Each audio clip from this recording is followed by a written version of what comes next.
معزز دوستو، السلام علیکم ورحمۃ اللہ وبرکاتہ۔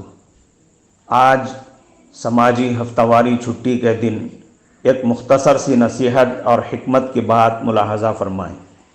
ہمارے ملک کے سابق صدر جمہوریہ جناب مرحوم APJ عبدالکلام صاحب فرماتے ہیں، کسی کو شکست دینا بہت آسان ہے لیکن کسی کو جیتنا بہت مشکل ہے۔ یہ دراصل سورہ حامیم سجدہ کی آیت کریمہ نمبر 34 کا خلاصہ ہے۔ ادفع باللتی ہی احسن السیئہ۔ نیز سابق صدر محترم فرماتے ہیں، منصوبے بنائیں اور منصوبے تیار کر کے ہی آگے بڑھیں۔ ایک بار جب آپ کوئی ہدف طے کر لیں، چاہے وہ ایک خاص فیصد میں ہی اسکور کرنا ہو، اپنی کلاس میں اعلیٰ درجہ حاصل کرنا ہو یا پہلی کوشش میں امتحان پاس کرنا ہو، ہمیشہ پہلے منصوبہ بنائیں۔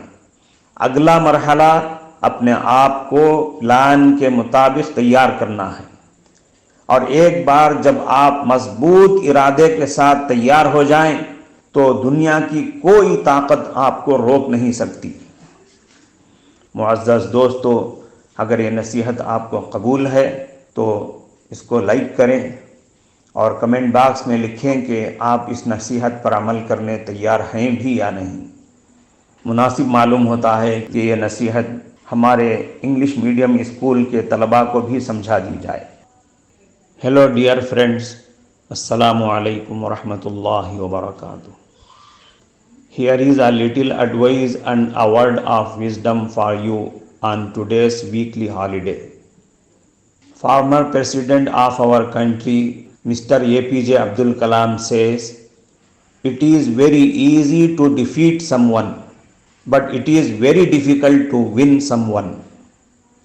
In fact, this advice is the summary of the verse of Surah Hamim Sajda, the verse number 34. Also, the Honorable former President says, make plans and move forward with plans.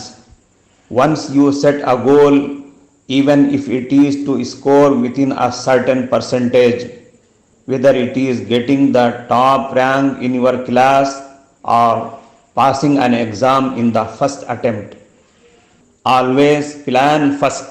The next step is to prepare yourself according to the plan.